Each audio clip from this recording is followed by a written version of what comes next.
క్రీస్తు నామములో కూడి వచ్చిన ప్రియులందరికి కూడా మరొకసారి నేను శుభములు తెలియజేస్తూ ఉన్నాను. దేవుని మహాకృపను బట్టి ప్రభు మనకిస్తున్నటువంటి శ్రేష్టమైన అవకాశాలను బట్టి ప్రభుని ఎంతో స్తుతిస్తూ ఉన్నాను. ప్రియమైన దేవుని బిడ్డలారా, ఈ రోజున ఫస్ట్ టైం ఈ బైబిల్ స్టడీలో పాల్గొంటున్నటువంటి బిడ్డలకు ప్రత్యేకమైనటువంటి ఆహ్వానం మన ఈ ఫెలోషిప్ తరపున మీ అందరికి కూడా అందజేస్తూ ఉన్నాను. మీరు ప్రతి సోమవారం సాయంత్రం 8 గంటల నుండి 9 గంటల వరకు జరిగే ఈ బైబిల్ స్టడీలో మీరు క్రమంగా పాల్గొనడానికి ప్రయత్నం చేయాలని మనవి చేస్తున్నాను. అలాగే మీకు తెలిసిన మీ ఫ్రెండ్స్‌కి, బంధువులకి, మీ కుటుంబ సభ్యులకు కూడా మీరు ఈ విషయాన్ని తెలియచేసి, వారిని కూడా మీరు ఆహ్వానించవలసిందిగా ప్రభు పేరట నేను మీకు మనవి చేస్తున్నాను. కనుక నూతనంగా వచ్చినటువంటి వారందరినీ కూడా దేవుడు దీవించాలని కోరుకుంటూ ఉన్నాం. అయితే ప్రియమైన దేవుని బిడ్డలారా, ఈ రాత్రి మన ధ్యానం నిమిత్తమై దానియేలు గ్రంథాన్ని మనం చూడబోతున్నాం.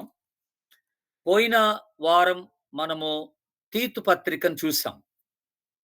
పౌలు గారు రాసినటువంటి తీతు పత్రికలో సంఘ పెద్దలు, సంఘ నాయకులు, అధ్యక్షులు, పాస్టర్స్, ఒక సంఘంలోని ఆ నాయకత్వం వహించేటువంటి వారు ఎలాగుండాలి అనేటువంటి ఎన్నో విషయాలు పోయిన వారం మనం తీతు పత్రికలో నుంచి చూడగలిగాం.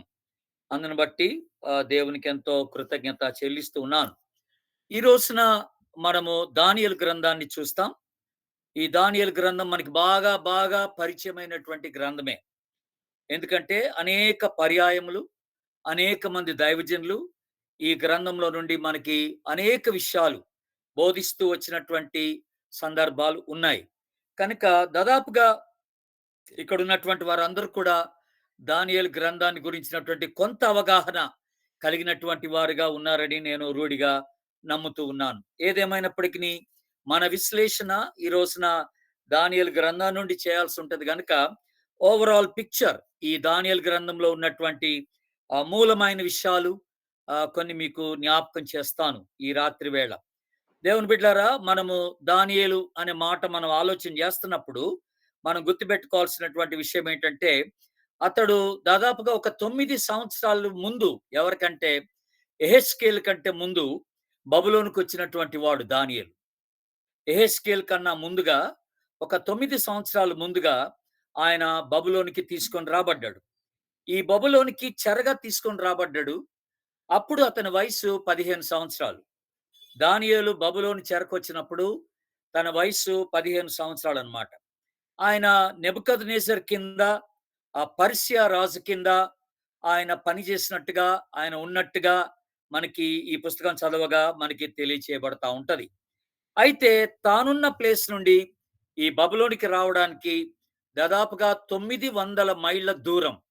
మీరది గమనించాల. 900 మైళ్ళ దూరానికి తీసుకొని పోబడ్డాడు. అంటే దాని అర్థం ఏంటనంటే టోటల్‌గా తన యొక్క అక్కడ ఉన్నటువంటి కల్చర్ ఇస్ డిఫరెంట్. బబులోను యొక్క సంస్కృతి వేరు. బబులోనులో దేవతలు వేరు. బబులోను యొక్క జీవిత విధానం వేరు. బబులోను యొక్క భాష వేరు. ఇలాంటి ఒక కల్చర్‌లోనికి యవనస్తుడు 15 సంవత్సరాల వయస్సు కలిగినటువంటి యవనస్తుడైనటువంటి దానియేలు తీసుకొని పోబడ్డాడు దేవుని బిడ్డలారా. ఇది మీరు గమనించాలి. తర్వాత ఇంకొక విషయాన్ని మీరందరూ తెలుసుకోవాల్సినటువంటిది ఏంటంటే, దానియేలు దాదాపుగా 70 సంవత్సరాలు ఉన్నాడిక్కడ. ఈ బబులోనులోనే 70 సంవత్సరాలు ఉన్నట్టుగా మనం గమనిస్తూ ఉంటాం. మీరు ఒకవేళ తెలుసుకోవడానికి ఇష్టపడితే దేవుని బిడ్డలారా, మీరు చూడండి అక్కడ వీళ్ళకి చాలా జ్ఞానము, ప్రావీణత ఇవన్నీ కూడా వీళ్ళకి నేర్పినట్టుగా మనం గమనిస్తున్నాం. వీళ్ళెళ్ళిన తర్వాత ఈ దానియేలు గాని, షడ్రక్ గాని, మిషక్ గాని, అబేద్నెగో గాని వీళ్ళంతా కూడా యవ్వన బిడ్డలుగా అక్కడికి వెళ్లారు. ఈ విషయాలన్నీ కూడా వాళ్ళు అక్కడ నేర్చుకున్నట్టుగా ఉంది. అయితే జనరల్‌గా ఈ బబులోను యొక్క అధికారులు, రాజు వాళ్ళేం చేస్తారంటే, ఎవరినైనా ఒకరిని చెరగా తీసుకొని పోబడ్డప్పుడు జనరల్‌గా వాళ్ళు చేసే పనేంటనంటే, బబులోను దేశమంతా చూపిస్తారు. ఆ బబులోను పట్టణం అంతా చూపిస్తారు దేవుని బిడ్డలారా. దాని యొక్క వైభవాన్ని చూపిస్తారన్నమాట.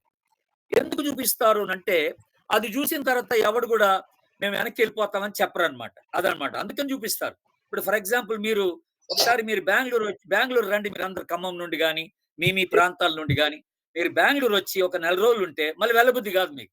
ఎందుకంటే ఇక్కడున్న వాతావరణం అలాంటిది, ఇక్కడున్న పరిస్థితి అలాంటిది. అలాంటి ఒక మంచి బ్యూటీ ఈ ఈ యొక్క సిటీలో ఉంటది గనక, జనరల్‌గా దీనికి అలవాటు పడిపోతే మీరు వెనక్కెళ్ళిపోవడానికి, మళ్ళీ మీ ప్రాంతాలకెళ్ళిపోవడానికి ఇష్టపడరనమాట. అందుకని బబులోన్ కూడా అంత వైభవం కలిగినటువంటి ఒక ప్లేస్ మీరు ఆలోచన జేయాలి. ఎందుకనంటే బబులోన్‌లో ఒక 60 మైళ్ళ దూరం కలిగినటువంటి గోడ బబులోను చుట్టూ ఉంటదన్నమాట. 60 మైళ్ళ దూరం కలిగినటువంటి గోడ ఆ బబులోను పట్టణం అంతటి కూడా చుట్టినట్టుగా మనం చూస్తాం. ఆ తర్వాత 300 అడుగుల ఎత్తైనటువంటి గోడ అది. బబులోను చుట్టూ ఉండేటువంటి గోడ 300 అడుగు ఎత్తు గోడ. మీరు ఊహించగలరు. అంటే శత్రువులంత ఈజీగా ఆ గోడ ఎక్కి దిగి ఆ బబులోను పట్టణంలోనికి ఎంటర్ అవ్వడం అది అసాధ్యం దేవుని బిడ్డలారా. అది రాలేరు. అట్లాగే దాని యొక్క వెడల్పు గోడ 300 అడుగుల ఎత్తయితే దాని వెడల్పు 80 అడుగుల వెడల్పు ఉంటదనమాట. 80 అడుగుల వెడల్పు ఉంటది దాని వెడల్పు. కనుక ఆ గోడ మీద ఇల్లు కట్టేసుకోవచ్చనమాట దాదాపుగా. అట్లుంటదనమాట అది. ఆ తర్వాత ఈ చుట్టూ ఉన్న ప్రహరీ, ఈ చుట్టూ ఉన్నటువంటి ప్రహరీకి దగ్గర దగ్గర 110 ఇత్తడి గేట్స్ ఉంటాయన్నమాట. ద్వారాలు. ఇత్తడి ద్వారాలు. 110 ఉంటాయన్నమాట ఇత్తడి ద్వారాలు. ఇది గుర్తుపెట్టుకోవాలి. ఈ అంటే 110 ద్వారాల్లో నుండి ఎవరైనా మనుషులు లోపలికి రావడానికి ఛాన్సెస్ ఉంటాయన్నమాట. ఆ తర్వాత ఈ గోడ అవతలనే మీరు గమనించేదేంటంటే, ఈ గోడ చుట్టూ కూడా యూఫ్రటీస్ నది ఉంటది. యూఫ్రటీస్ నది. కనుక శత్రువు ఫస్ట్ అసలు ఈ గోడ దాకా రావాలంటే ఆ నది దాటి రావాలి. ఆ యూఫ్రటీస్ నది దాటి ఆ గోడ వరకు రావాలి. ఆ తదుపరి 300 అడుగుల గోడ ఎక్కాలి. అప్పుడు మళ్ళీ దిగాలి. అప్పుడు గాని దీంట్లోకి ఎంటర్ గారనమాట. తర్వాత బబులోన్‌లో ఉన్నటువంటి ఒక ప్రత్యేకత మనందరికీ బాగా ఆహ్, వింటూ వస్తున్నటువంటి ఒక ప్రత్యేకత ఏంటంటే, మన ప్రపంచ వింతల్లో 7 వింతల్లో ఒక వింత బబులోన్‌లో ఉన్నది. అదేంటనంటే హ్యాంగింగ్ గార్డెన్స్ అంటాం మనం. హ్యాంగింగ్ గార్డెన్స్ అనేది బబులోన్‌లో ఉన్నటువంటిదే. మీకింకా కొంచెం ఎక్కువ ఇన్ఫర్మేషన్ గావాలనుకుంటే, మీరు బాబేలు పర్వతం కట్టుకున్నారు గదా! టవర్ ఆఫ్ బేబెల్ అంటాం మనం. బాబేలు. అది బబులోన్‌లోనే ఉన్నదనమాట. బాబేలు పర్వతం అనేది బబులోన్‌లో కట్టుకున్నారు వాళ్ళు. బాబేలు గోపురం అనేది. అది మీరు గుర్తుపెట్టుకోవాలి. తర్వాత నేను ఇంకొక మాట అన్నాను స్టార్టింగ్‌లో. దానియేలు బబులోనుకు తీసుకొని రాబడ్డప్పుడు 15 సంవత్సరాల వయసు కలిగినోడు. మళ్ళీ బబులోను నుంచి బయటికెళ్ళేటప్పటికి ఆయన వయస్సు 90 సంవత్సరాలు దగ్గర దగ్గర 85, 90 సంవత్సరాల వయస్సనమాట. అంటే 85 సంవత్సరాల వయసు ఆయనకప్పటికి. అంటే 70 సంవత్సరాలు ఆయన బబులోనులో ఉన్నట్టుగా మనం గమనిస్తూ ఉన్నాం దేవుని బిడ్డలారా. ఇప్పుడు మీరొకసారి మొదటి అధ్యాయానికి రండి. మొదటి అధ్యాయం మీరు 3వ వచనం, 4వ వచనం చదువుతున్నాను గమనించండి. మొదటి అధ్యాయం దానియేలు గ్రంథం 3, 4 వచనాలు. రాజు అష్పెనెజను తన నపుంసకుల అధిపతిని పిలిపించి అతనికి ఇలా ఇశ్రాయేలు రాజవంశంలో ముఖ్యులై లోపము లేని సౌందర్యమును సకల విద్యా ప్రవీణతయు జ్ఞానము కలిగి తత్వజ్ఞానము తెలిసిన వారై రాజు నగరనందు నిలవదగిన కొందరు బాలురను రప్పించి కల్దీల విద్యను భాషను వారికి నేర్పుము అనుంది ఇక్కడ. దేవుని బిడ్డలారా మీరు గమనించండి. అక్కడ నపుంసకుల అధిపతికి ఈ బబులోను నుండి వచ్చినటువంటి యవనస్తులు ముఖ్యంగా దానియేలు, షడ్రకు, మెషక్కు వీళ్ళందరినీ కూడా ఆయనకి అప్పగించినట్టుగా ఉంది. నపుంసకుల అధిపతికి అప్పగించి, అక్కడ రాజు ఇచ్చినటువంటి హెచ్చరిక, అక్కడ ఆజ్ఞ ఏంటనంటే, వీళ్ళందరికి కూడా సకల విద్య అంటే వీళ్ళకట నగరంలో కల్దీల యొక్క విద్యను నేర్పాలన్నాడు. కల్దీల యొక్క భాషను నేర్పాలన్నాడు దేవుని బిడ్డలారా. ఇది మీరు గమనించండి. ఇది ఒకటి ఎందుకు ఈ మాట ఇక్కడ మీకు జ్ఞాపకం చేస్తున్నానంటే, దేవుని బిడ్డలారా విచారకరంగా ఇక్కడ జరిగిన విషయం ఏంటనంటే, దానియేలు గాని, లేకపోతే షడ్రకు, మెషకు, అబేద్నెగోలు గాని, వచ్చిన యవనస్తులు వీళ్ళు పర్టిక్యులర్‌గా వీళ్ళు అందగాళ్ళని, జ్ఞానవంతులని, ఫిలాసఫర్స్ అని జెప్పి రాజు దగ్గరికి తీసుకొని రాబడ్డారు. ప్రత్యేకమైన తరబీతి ఇవ్వబడ్డారు ఈళ్ళకి. అయితే నపుంసకుల అధిపతికి వీరిని అప్పగించారు.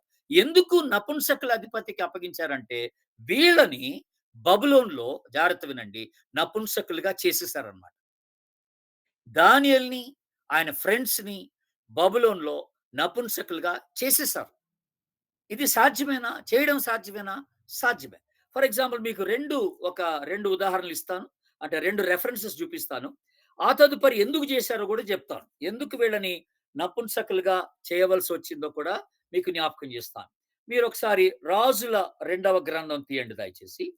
రాజుల 2వ గ్రంథం 328 పేజ్ నంబర్ 328 రాజుల 2వ గ్రంథం 20వ అధ్యాయం 20వ అధ్యాయం. 2 Kings chapter 20 and verse 18. 2 Kings chapter 20 verse 18. అక్కడ ఏం రాస్తుందంటే, మరియు నీ గర్భమందు పుట్టిన నీ పుత్ర సంతును బబులోను రాజు నగరునందు నపుంసకులుగా చేయుటకై వారు తీసుకొని పోవుదురు. చూసారండి ప్రవచనం? ఈ ప్రవచనం చూసారా దేవుని బిడ్డలారా? నీ నగరునందు పుట్టినటువంటి నీ పుత్రులు బబులోను నగరునకు తీసుకొని పోబడి అక్కడ నపుంసకులుగా చేయబడుదురు అనే మాట మనం జ్ఞాపకం చేస్తున్నాం. ఇక్కడ మనకి జ్ఞాపకం చేయబడతాం. కనుక వీళ్ళు ఇక్కడికి వచ్చిన తర్వాత నపుంసకుల అధిపతికి అప్పగించడానికి గల కారణం ఏమిటనంటే, వీళ్ళని నపుంసకులుగా చేయడానికి. ఎందుకు నపుంసకులుగా చేశారనంటే, వాళ్ళకున్నటువంటి ఒక అనుమానం, ఒక అపోహ ఏమిటనంటే, ఈ అందగాళ్ళైనటువంటి యవనస్తులు రాజనగరం నందు ఉన్నప్పుడు, అక్కడున్న రాణిని చూసి వీళ్ళెవరు కూడా శోధింపబడకూడదని. రాణి కూడా వీళ్ళని చూసి ఆశ పడకూడదని. ఎందుకంటే రాజు ఆజ్ఞ ఇస్తే ఎవరినైనా ఆమె దగ్గర పంపించాల్సిందే. అంటే రాణి ఆజ్ఞ ఇస్తే ఎవరినైనా తన దగ్గరికి పంపించాల్సిందే. ఇలాగా ఒకవేళ రాణి ద్వారా శోధింపబడిన ఈ యవనస్తులు రాణిని చూసి శోధింపబడిన అది ప్రమాదం అని చెప్పి వాళ్ళకి అలాంటి శోధన రాకుండా దేవుని బిడ్డలారా వాళ్ళని నపుంసకులుగా చేసి పడేశారనమాట. ఇది మీరు గ్రహించాల్సినటువంటి ఒక ప్రాముఖ్యమైనటువంటి విషయం. అయితే దేవుని బిడ్డలారా రెఫరెన్స్ మీకు చూపిస్తాను.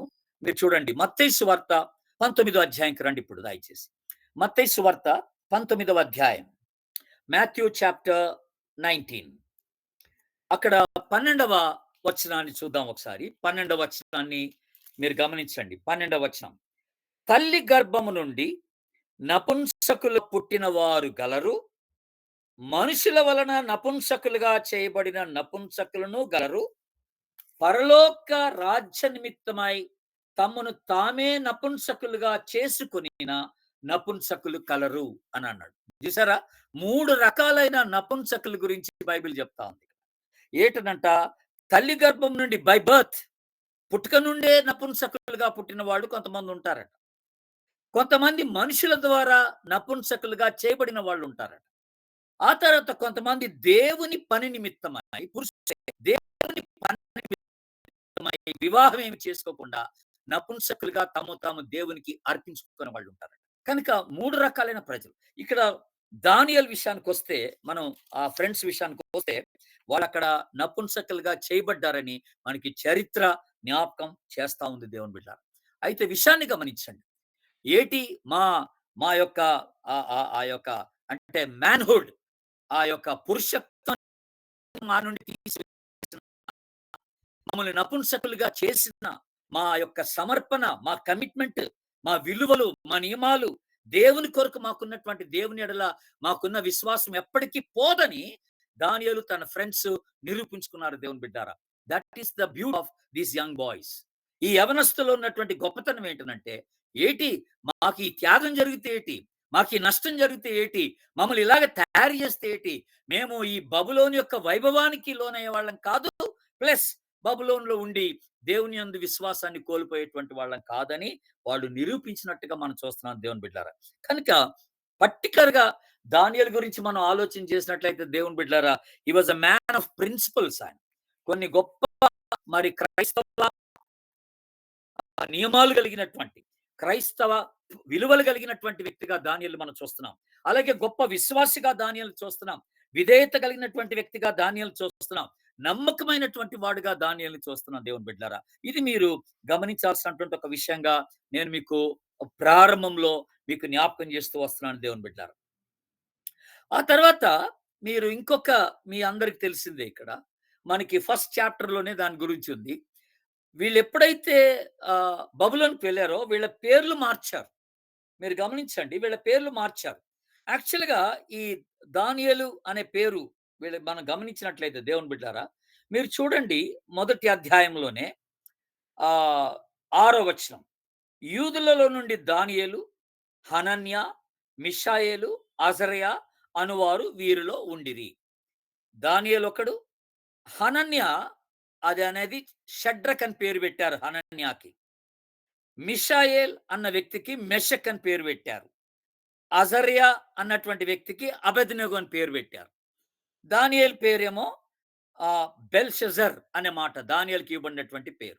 గుర్తుపెట్టుకోండి. ఇప్పుడు దానియేలు అనంటే దేవుడే నా న్యాయాధిపతి అని అర్థం. God is my judge. దేవుడే నా న్యాయాధిపతి అని.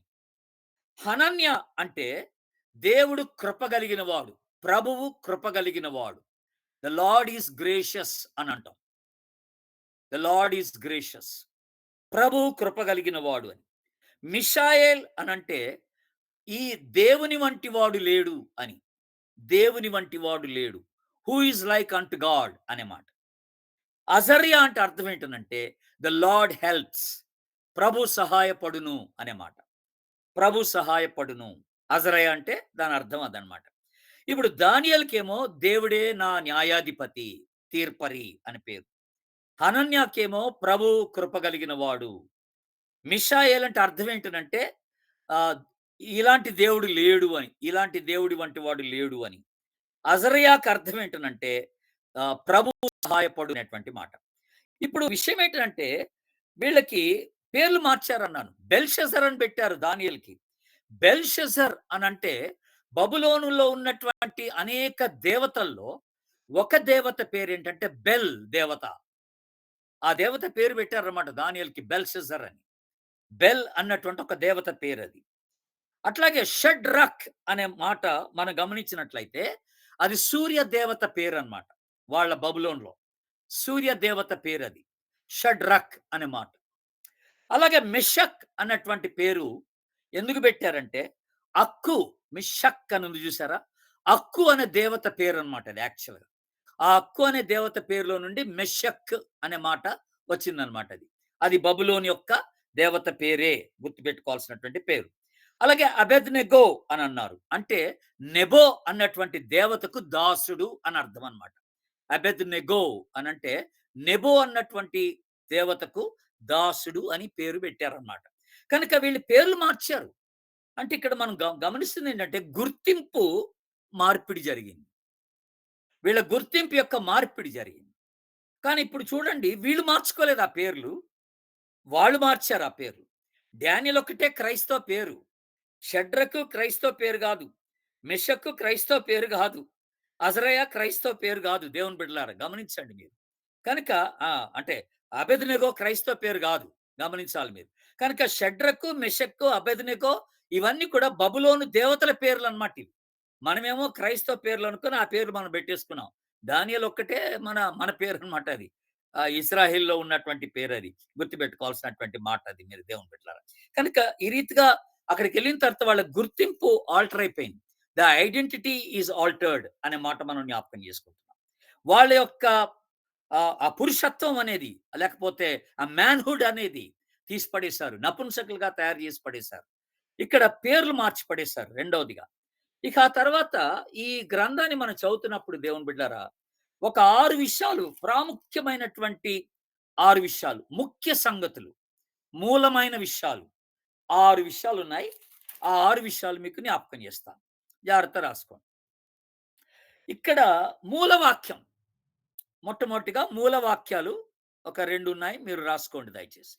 రెండవ అధ్యాయం 20-22 వరకు ఉన్న భాగం మూలవాక్యంగా రాసిపెట్టుకోండి. ఇప్పుడు నేను చదవడానికి నాకు టైం లేదు. చాలా చెప్పాలి ఈ రాత్రి. రెండవ అధ్యాయం 20-22 వరకు రాసుకోండి. అలాగే 24 వచనం కూడా మూలవాక్యంగా రాసుకోండి. ఆ తర్వాత 4వ అధ్యాయం 34-37 వరకు కూడా రాసుకోండి. 4 అధ్యాయం 34-37 వరకు కూడా రాసుకోండి. ఆ తర్వాత 6వ అధ్యాయం 10వ వచనం. 6వ అధ్యాయం 10వ వచనం. 6th chapter 10th verse. ఆ తర్వాత ప్రాముఖ్యమైన ఒక మాట ఏంటంటే 6వ అధ్యాయం 26 నుండి 28 వరకు. 27 వరకు రాసుకోవచ్చు. 26 నుండి 27 అంటే ఆ 2 వచనాలు మూలమైన వచనాలుగా రాసి పెట్టుకోండి దేవుని బిడ్డ. ఇది మూల వాక్యాలు. ఆ తర్వాత మూల అంశాలు. మూల అంశాలు ఒక 4, 5 ఉన్నాయి. ఆ మూల అంశాలు. అదేంటంటే ద సావరెనిటీ ఆఫ్ గాడ్ అని అంటాం మొట్టమొదటిగా. దేవుని యొక్క సార్వభౌమత్వము అనే మాట మనం జ్ఞాపకం చేసుకుంటున్నాం. దేవుని యొక్క సార్వభౌమత్వము అనేటువంటి మాట. ద సావరెనిటీ ఆఫ్ గాడ్ అనేది మూల అంశం. రెండవ మూల అంశం ఏమిటినంటే ఫెయిత్ఫుల్‌నెస్ అండ్ ఒబీడియన్స్. విశ్వాస్యత, విధేయత. అది కూడా ఈ గ్రంథంలో మనం చూస్తాం. అదొకటి రాసి పెట్టుకోండి. ఆ తర్వాత మూల అంశం ఇంకొకటేంటంటే జ్ఞానము, ప్రత్యక్షత. దానియేలుకి దేవుడు ప్రత్యక్షపరిచినటువంటి కొన్ని విషయాలున్నాయి. దానియేలుకి దేవుడిచ్చినటువంటి జ్ఞానం గూడా ఉన్నది. జ్ఞానము, ప్రత్యక్షత. ఈ 2 మాటలు మూల అంశాలుగా మనకు కనపడతా ఉంటది. ఆ తర్వాత దైవ సంబంధమైన భద్రత, విమోచన. దైవ భద్రత, విమోచన. Divine protection and divine deliverance అని అంటాం మనం. Divine protection and divine deliverance. తర్వాత ఇంకొక మూల అంశం ఏంటనంటే ప్రవచనము, ఆ తర్వాత భవిష్యత్ రాజ్యం. దాని గురించిన విషయాలు దానియేలుకి చాలా చక్కగా దేవుడు బయలుపరిచినట్టుగా మనం చూస్తాం. ప్రవచనము, భవిష్యత్ రాజ్యము. Prophecy and future Kingdom. Future Kingdom అనేది ఒకటి మీరు రాసి పెట్టుకోవాల్సినటువంటి మాట అని మీకు జ్ఞాపకం చేస్తూ ఉన్నాను దేవుని బిడ్డలారా. ఎందుకంటే అది అక్కడ ఒక 2వ అధ్యాయం 44 వచనంలో అది మనం చూడొచ్చు. ఇక ఆ తర్వాత ఇంకొక మూల పదాలు 2 ఉన్నాయి. అవేంటనంటే ప్రైడ్, గర్వము, ఆ తర్వాత తగ్గింపు, వినయం. 2 కనపడతాయి. రాజు యొక్క గర్వం గూడా ఉంటది. దానియేలు యొక్క తగ్గింపు గూడా ఉంటది. సో, గర్వము అంటే ప్రైడ్ అండ్ హ్యూమిలిటీ. ఈ 2 పదాలు మీరు రాసుకోవాలి. ప్రైడ్ అండ్ హ్యూమిలిటీ అనే మాట. ఆ తర్వాత ప్రార్థనలో పట్టుదల. ప్రార్థనలో పట్టుదల. ఇందాక మీకు జ్ఞాపకం చేశాను. 6:10. 6:10లో ఉన్న మాటే. ఆ తర్వాత ఫైనల్‌గా ఇంకొక మూల అంశము ఏమిటనంటే తీర్పు, విమోచన. ఈ 2 పదాలు. తీర్పు, విమోచన. Judgment and redemption. Judgment and redemption. The sovereignty of God. దేవుని యొక్క సార్వభౌమత్వము. Faithfulness and obedience. విశ్వాస్యత, విధేయత. Wisdom and revelation. జ్ఞానము, ప్రత్యక్షత. దైవ భద్రత, దైవ సంబంధమైన విమోచన. అంటే డెలివరెన్స్ అంటాం. ఆ తర్వాత మనం చూసేదేంటంటే ప్రొఫెసీ. ప్రవచనము, ఫ్యూచర్ కింగ్డమ్, భవిష్యత్ రాజ్యం. ఆ తర్వాత ప్రైడ్ అండ్ హ్యూమిలిటీ. గర్వము, వినయము 2 చూసాం. ప్రార్థనలో పట్టుదల. పర్సివరెన్స్ ఇన్ ప్రేయర్ అనే మాట. పర్సివరెన్స్ ఇన్ ప్రేయర్ అనే మాట. ఆ లాస్ట్‌లో తీర్పు, ఆ తర్వాత విమోచన, రిడెంప్షన్ అనే మాట. తీర్పు, జడ్జ్‌మెంట్ అండ్ రిడెంప్షన్. ఈ 2 పదాలు కూడా మూల అంశాలుగా ఈ గ్రంథమంతట్లో మనం చూస్తాం దేవుని బిడ్డలారా. ఇక ఆ తర్వాత ముఖ్యమైన వ్యక్తులు కొంతమందున్నారు. ఈ గ్రంథంలో ముఖ్య వ్యక్తులు కొంతమందున్నారు. ఆళ్ళ పేర్లు గూడా మీరు రాసుకోండి. ఎప్పుడైనా మీకు టైం దొరికినప్పుడు వాళ్ళని గురించినటువంటి ధ్యానం మీరు చేసుకోవడానికి ప్రయత్నం చేయొచ్చు మీరు. మొదటి అధ్యాయం, మొదటి వచనంలో యెహోయాకీము. యెహోయాకీము. అలాగే అదే వచనంలో నెబుకద్నెజర్. ఇంపార్టెంట్ వ్యక్తి. నెబుకద్నెజర్. ఆ తర్వాత నపుంసకుల అధిపతి మనం చూసాం. యాస్ఫనెస్. మూడో వచనం. మొదటి అధ్యాయం 3వ వచనం. యాస్ఫనెస్. ఇక మనందరికి తెలిసినట్టుగా మన పిల్లలు ముగ్గురు, నలుగురు. డానియేలు, ఆ తర్వాత హనన్య, మిషాయేలు, వీళ్ళందరి పేర్లు మనకు తెలుసు కదా! అజరయ వీళ్ళు. ఈ 4 పేర్లు రాసుకోండి. దానియేలు, హనన్య, మిషాయేల్, అజరయ. ఆ తర్వాత ఇంకొక పేరు ఏంటంటే అరియోక్. 2వ అధ్యాయం 14వ వచనంలో ఆర్యోక్, ఆర్యోక్ అనే పేరు కూడా ఉంది, రాసుకోండి.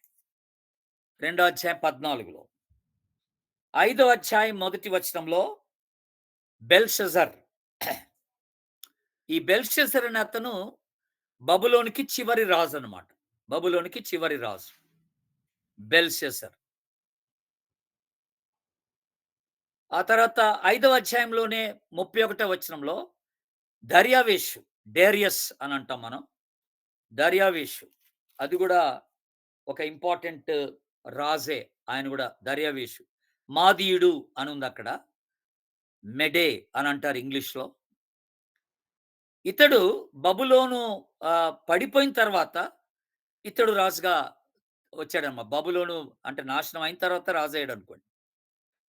ఆ తర్వాత ఇతడే, ఈ దర్యావేషే దానియేలుని అడ్మినిస్ట్రేషన్ లెవెల్‌లో గవర్నర్ ఆఫ్ ఆల్ గవర్నర్స్, ఉన్నటువంటి అధికారులందరిలోకెల్లా ఉన్నతమైనటువంటి అధికారాన్ని దానియేలుకి ఇచ్చినట్టుగా అక్కడ మనం చూస్తాం. మీరు చూడండి 5వ అధ్యాయం 28, 29 వచనాలు నేను చదువుతున్నాను, గమనించండి.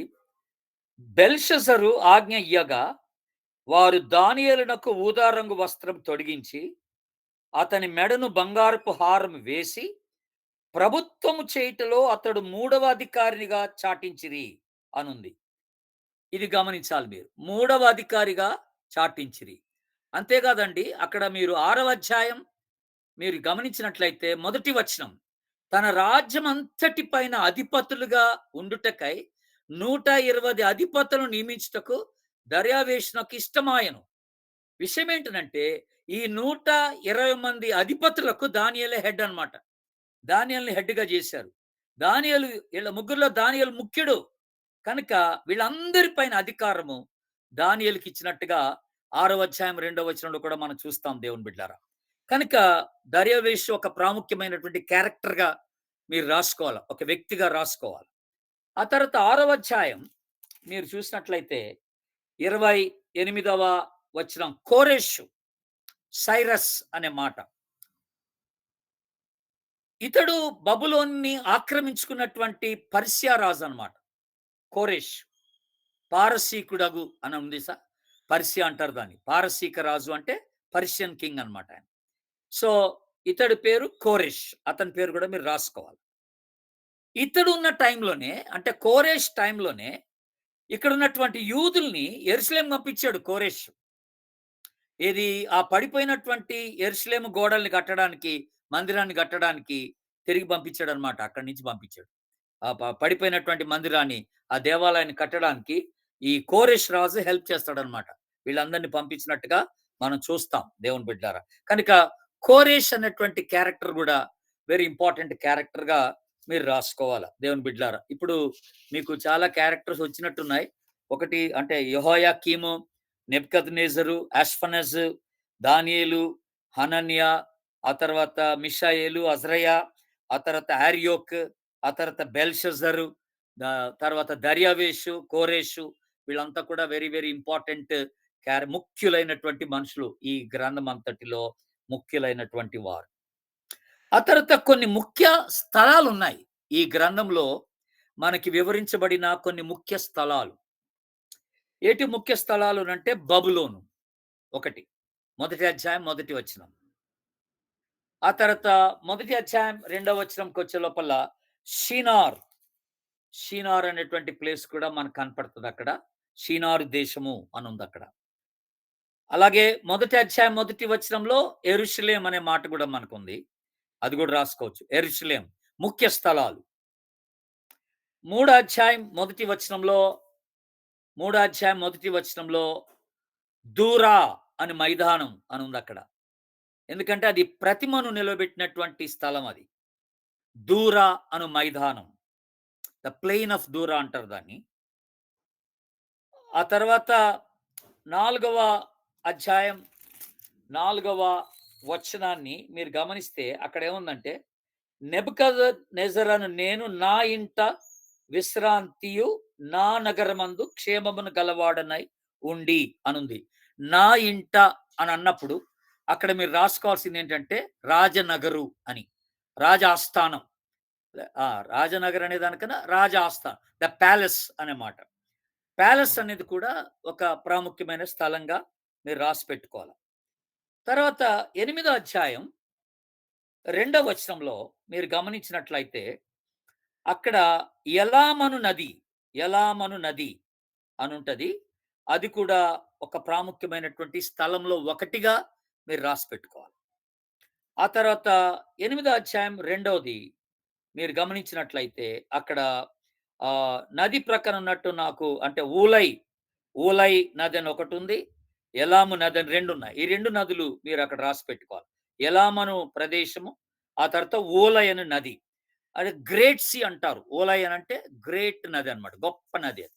గొప్ప నది అని దానికి పేరుంది. అది కూడా మీరు రాసిపెట్టుకోండి. తర్వాత వెరీ ఇంపార్టెంట్. ఇప్పుడు మనం ఏం చూసామంటే ఆహ్, మూల వాక్యాలు చూసాం. మూల అంశాలు చూసాం. మూలమైన ముఖ్యమైన వ్యక్తులు చూసాం. ముఖ్యమైన స్థలాలు చూసాం. ఈ ఈ గ్రంథంలో.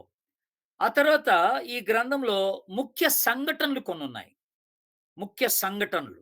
అవి గూడా మీరు ఒకసారి రాసిపెట్టుకోవటం మంచిది. అంటే కీ ఈవెంట్స్ అని అంటాం మనం.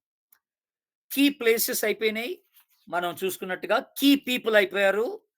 కీ థీమ్స్ అయిపోయినాయి. కీ వర్సెస్ అయిపోయినాయి. ఇప్పుడు కీ ఈవెంట్స్ అంటాం అన్నమాట మనం. కీ ఈవెంట్స్ అంటే ముఖ్య సంఘటనలు అనే మాట మనం చూసుకుంటున్నాం. మొదటి అధ్యాయం మొదటి 7 వచనాలు ముఖ్య సంఘటనలలో మొదటి అధ్యాయం మొదటి 7 వచనాలు దానియేలు తన స్నేహితులు బబులోను చెరనకు తీసుకొని పోబడుట. అది మనందరికి తెలిసిన విషయమే. బబులోను చెరకు తీసుకొని పోబడతారు. మొదటి 7 వచనాలు. ఆ తర్వాత 8వ వచనం నుండి 16వ వచనం వరకు దానియేలు పరీక్షింపబడుట. అది కూడా రాసుకోండి మీరు. దానియేలు పరీక్షింపబడుట. ఇక 2వ అధ్యాయం అంతా కూడా మీరు రాసుకోవాల్సింది ఏంటంటే నెబుకద్నెజర్ యొక్క కల, ఆయన చూచినటువంటి ఆ విగ్రహం యొక్క కల. నెబుకద్నెజర్ కల. 3వ అధ్యాయం మొత్తం అగ్నిగుండం. ఆయన రాజు తయారు చేసిన అగ్నిగుండం. ఇక 4వ అధ్యాయం వెరీ ఇంట్రెస్టింగ్ చాప్టర్ అది. 4వ అధ్యాయంలో సంఘటన ఏంటంటే నెబుకద్నెజర్‌కి పిచ్చెత్తిపోయింది. పిచ్చి రావడం అన్నమాట. పిచ్చెత్తిపోవడం కాదు, పిచ్చొచ్చింది ఆయనకి. ఆయన గడ్డి తినటం, పశువుల్లాగా యాక్ట్ చేయడం, ఇవంతా 4వ అధ్యాయంలో వివరించబడతది. మీరు ఇంటికెళ్ళిన తర్వాత అది చదువుకోండి. ఆ తర్వాత 5వ అధ్యాయంలో గోడ మీద రాత. మీ అందరికి తెలుసు కదా! మనకి బాగా ఫెమిలియర్ మాట ఏంటది? గోడ మీద రాత. కదా! మెనే మెనే టెకేల్ ఫార్సీన్. గోడ 5వ అధ్యాయం 24వ వచనం. మెనే మెనే టెకేన్ ఫార్సీన్ అని ఉంటది కదా!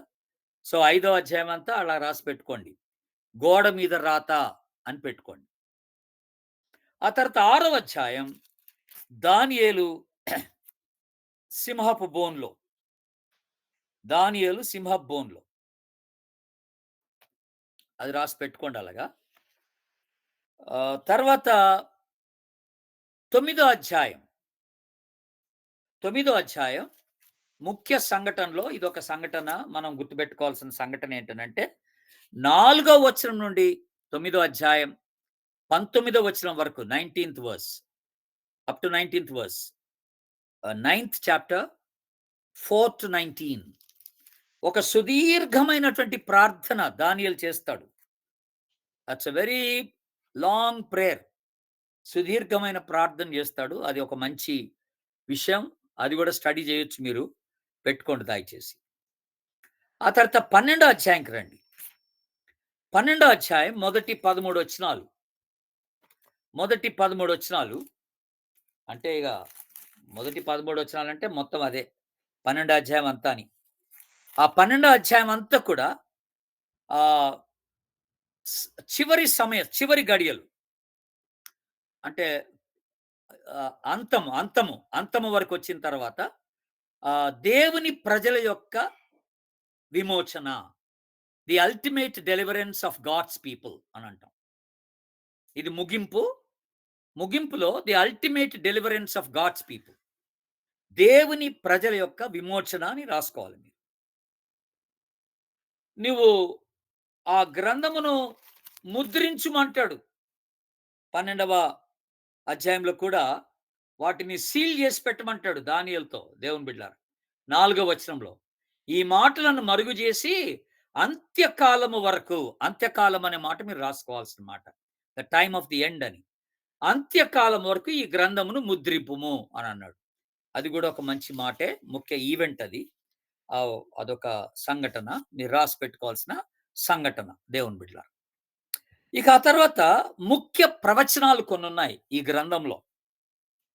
ఈ గ్రంథంలో ముఖ్య ప్రవచనాలు ఆహ్, అంటే కీ ప్రొఫెసీస్ అని అంటాం మనం. అదేంటనంటే 2వ అధ్యాయం 31 నుండి 45 వరకు రాసిపెట్టుకోండి.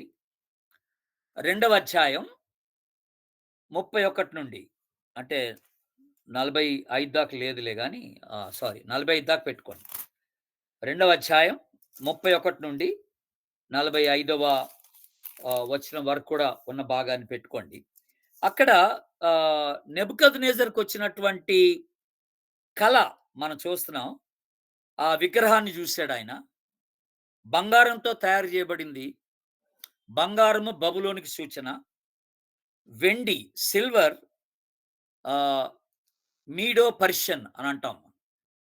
మీడో పర్షియన్ ఆ రాజ్యానికి సూచన. బ్రాన్స్ అది గ్రీకు దేశానికి సూచనగా ఉంటుంది.